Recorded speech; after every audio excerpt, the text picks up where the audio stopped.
नमस्कार, फोर्साइट्स टीवी में मैं शालीबार जायसवाल आपका स्वागत करती हूँ। हिंदू समाज को एकजुट करने और हिंदुओं के भीतर छुआछूत को खत्म करने के लिए संघ परिवार इस तरह के कार्यक्रम लंबे वक्त से आयोजित करता रहा है।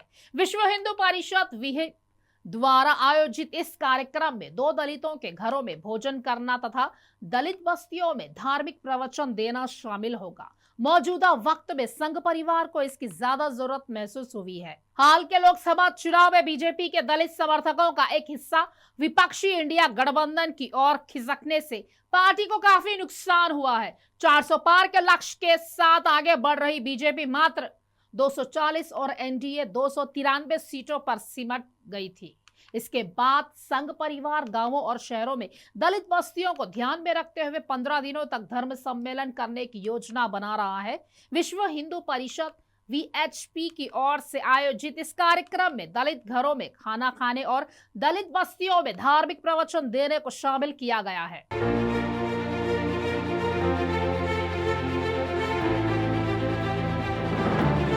सूत्रों के मुताबिक विश्व हिंदू परिषद के अध्यक्ष आलोक कुमार ने कहा है कि यह कार्यक्रम दिवाली से 15 दिन पहले शुरू होगा, जो कि 1 नवंबर को है। हमने धार्मिक नेताओं और संतों से शहरों और कस्बों में दलित गांवों और बस्तियों में पद यात्रा करने का अनुरोध किया है।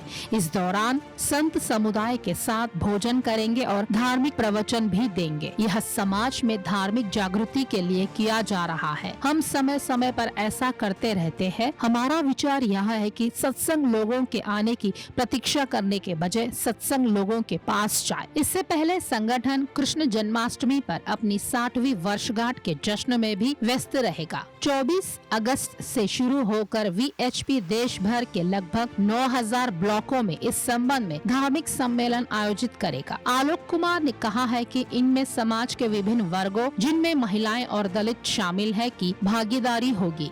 यद्यपि ये कार्यक्रम समाज में छुआछूत को खत्म करने और हिंदुओं को एकजुट करने के संघ परिवार की दीर्घकालिक परियोजना के अनुरूप है, लेकिन लोकसभा चुनाव में दलितों के एक बड़े हिस्से द्वारा कथित तौर पर पक्ष बदलने के मद्देनजर इसका राजनीतिक महत्व भी है। इस बार कुछ हिंदी भाषी राज्यों के अलावा महाराष्ट्र और कर्नाटक में भी ऐसा बदलाव देखा गया, जिससे भाजपा की चुनावी संभावनाओं को नुकसान पहुंचा। पार्टी 272 सीटों के साधारण बहुमत से 32 सीटें पीछे रह गई। भाजपा को सबसे बड़ा झटका उत्तर प्रदेश में लगा, जहां जनवरी में अयोध्या में राम मंदिर का उद्घाटन करने के बावजूद पार्टी न केवल अयोध्या फैजाबाद सीट समाजवादी पार्टी सपा से हार गई, बल्कि 2019 के लोकसभा चुनाव में राज्य में अपनी 62 सीटों से घटकर इस बार सिर्फ 33 सीटों पर सिमट गई। चुनावों में दलितों का रुख भाजपा के कुछ उम्मीदवारों के बयानों से प्रभावित हुआ। ऐसे नेताओं ने अपने चुनाव प्रचार में संकेत दिया कि अगर भाजपा के नेतृत्व वाला एनडीए 400 सीटें पार कर गया तो संविधान को बदलकर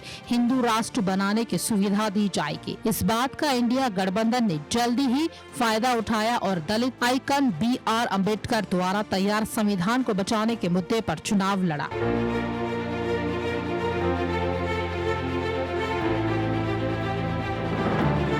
खास खबरों के लिए देखते रहिए फोर्साइट्स टीवी।